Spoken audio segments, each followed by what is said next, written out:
Hello YouTube, my name is Gauntlet and today I will talk about how to use spies in Call of War. To look at your spies, click the Espionage tab. It will tell you how many spies you have and if they're idle or doing one of the 4 jobs you can have a spy do. To hire a spy, you can click on any province whatsoever, and click on the spy icon. You can then recruit a spy for $15,000. And you can then click on one of your control provinces and assign it as counter-espionage. You can only assign counter-espionage as a job for your spies on your provinces. On even your allies' provinces, you cannot do that. You have to put them in one of these 3. Intelligence, economic sabotage, or military sabotage. One thing to keep in mind, if you don't have enough money to pay for your spies, they will leave. And they won't even go idle. If you have them on one of these missions, then they will leave. So be careful not to run through your money on spies and lose all that money you spent recruiting them when they leave. Some basic things. The idle spy takes $500 to upkeep every day. It will not do anything as an idle spy. It will just sit there and wait for you to assign it. Intelligence spy costs $2,000 per day. Economic sabotage $4,000. Military sabotage $4,000. I will go over all 4 jobs you can assign a spy to in this video. And you can check the description of the video to skip to any of the 4 jobs that you are interested in. Intel spies are quite diverse in their role. They can reveal all the levels of the buildings in your opponent's country. They can reveal what they are building in those provinces. They can reveal the trades your opponent has done, including resource trades and diplomatic trades. They can also reveal where that country's spies are, but Canada does not have any spies, so I was not able to reveal that. And they can reveal enemy armies located in that province and sometimes in the adjacent provinces. However, because Canada does not have any armies in this area, I received the report that I revealed 0 armies in that province. The information gathered by these spies can be extremely beneficial, as you not only can find the weaknesses in their economy and exploit them through raids or through economic spies, but you can also construct your army based on what you see their army is being made out to be. So Canada does not have very many units under production, but let's say I saw he was producing a lot of submarines. And I didn't have reveal all on his armies, but I knew he was building submarines, so I could say, oh, I'll build destroyers or naval bombers to counter his massive submarine production. So although Intel spies are half the upkeep as the sabotage spies, their role cannot be undervalued.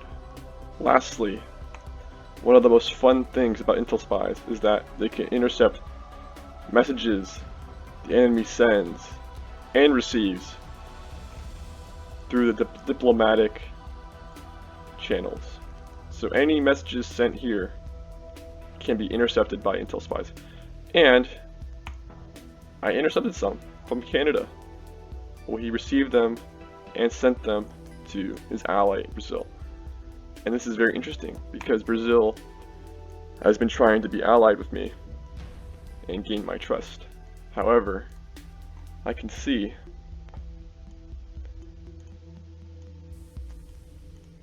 that they are conspiring against me. and Russia has been trying to get me to send units to attack Canada, but he has his own units there, and he won't use them to attack. All very suspicious.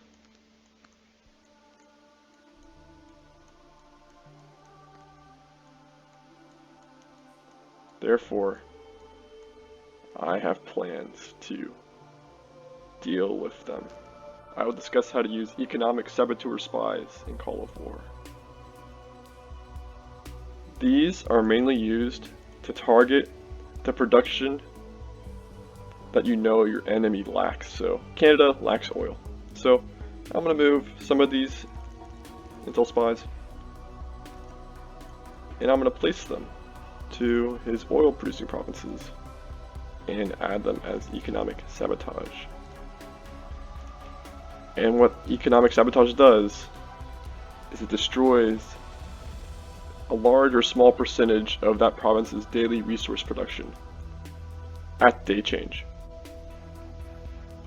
I'm going to hit the resource he lacks, because this will have the maximum effect on his economy. It can also lower the morale of the targeted province, which will of course, again, lower the resource production of that province. It also may steal a percentage of the daily tax money, and this can be beneficial. Basically, the more money it produces, the more money you'll get if your economic saboteur spy does get that benefit. I like to use it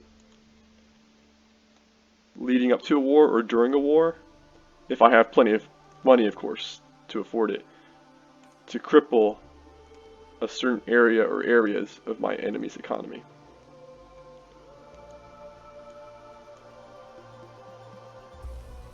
I would not suggest using these early in the game, as they're very expensive.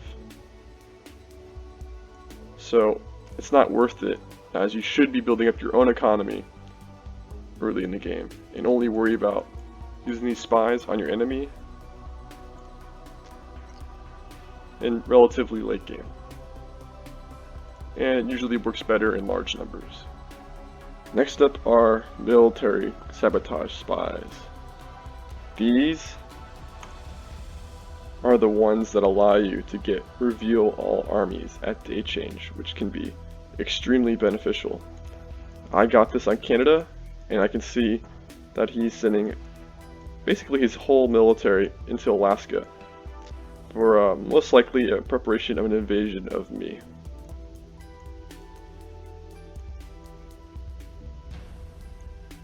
So I can therefore react to this by building up my submarine fleet and hopefully, killing some convoys if he does happen to send them over.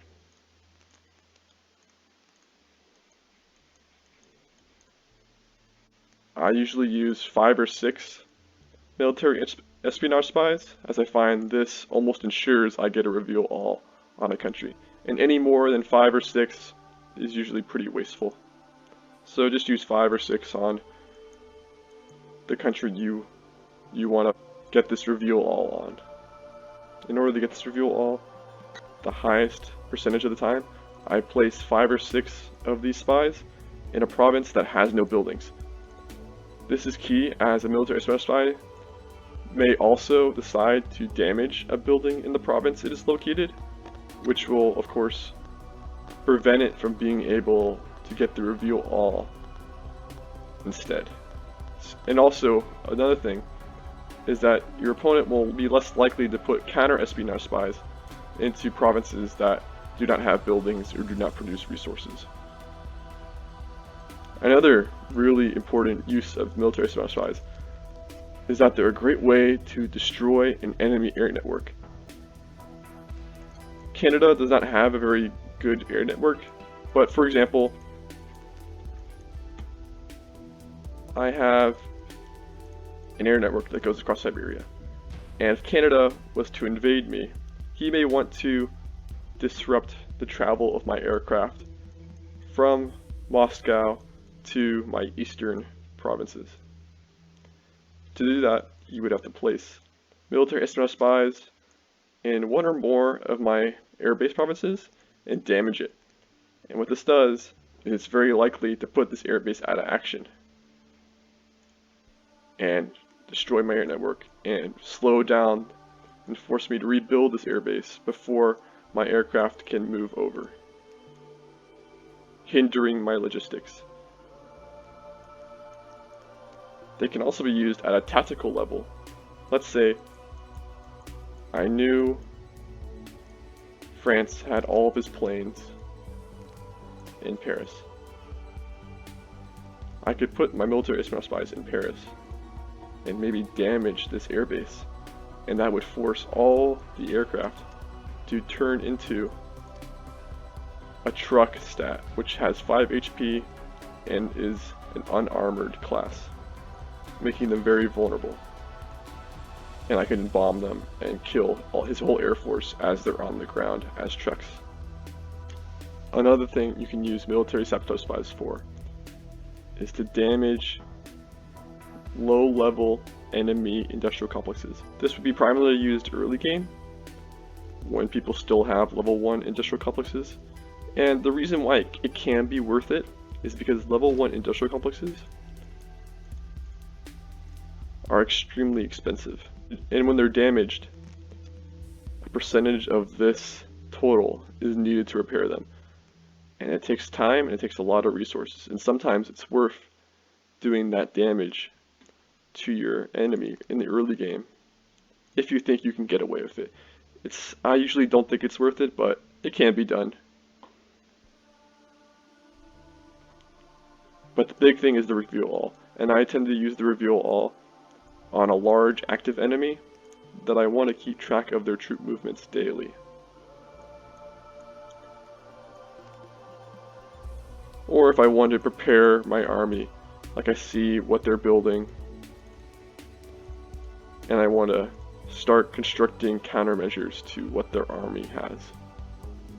So right before a conflict, or during a conflict, is when it's best to use military sabotage spies. Last but not least is the counter-espionage spy. This is a spy you will assign in your territory. I've assigned mine in my capital because the capital is the most obvious place where people will send their spies, because the myth is that a spy in a capital will reveal more than if it's in anywhere else, which is not true. But it's a myth that's common, so I put a spy there. I also put a spy in Leningrad because I have a nuclear reactor here that is expensive and I don't want to get damaged.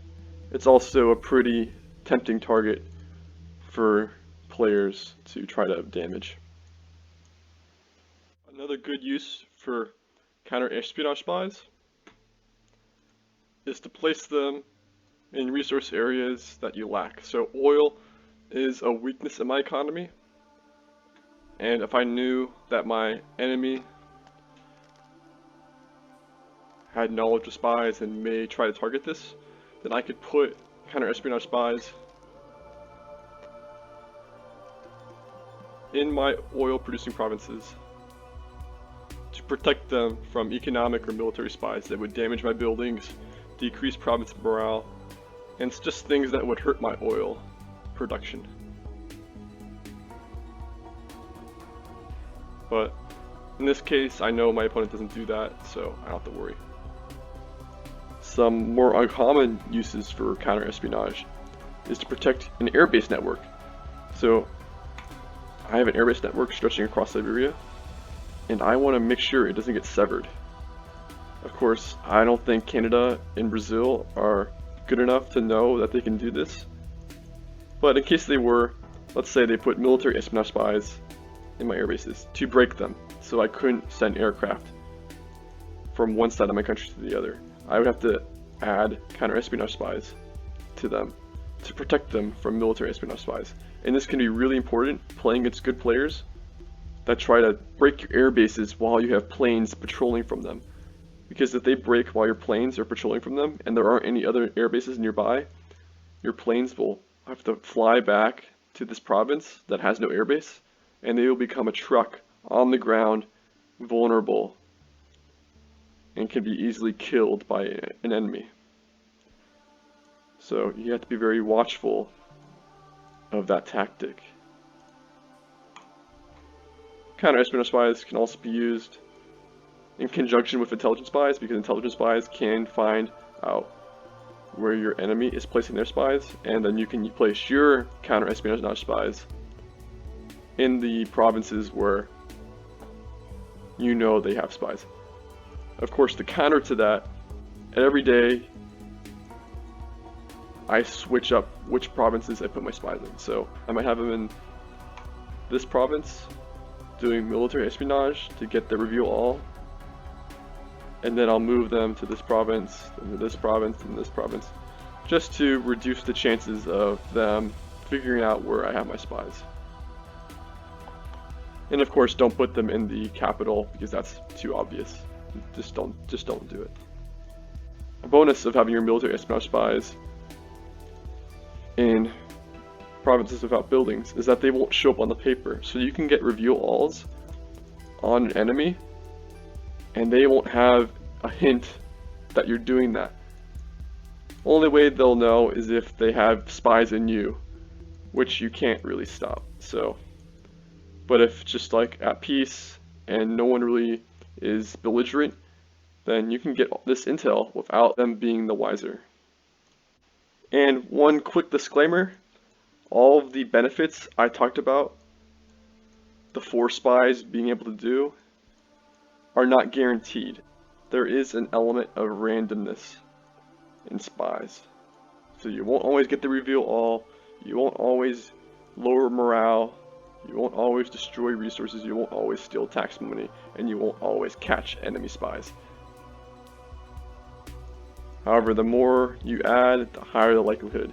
And remember, I usually think 5 or maybe even 6 is the maximum spies you want to put in one job, in one province at a time.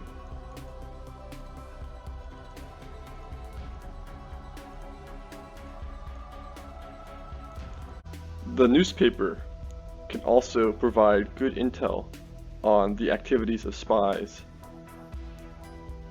Let's just take a look. Alright, so looking at Canada, my spies were quite busy. So I lost one.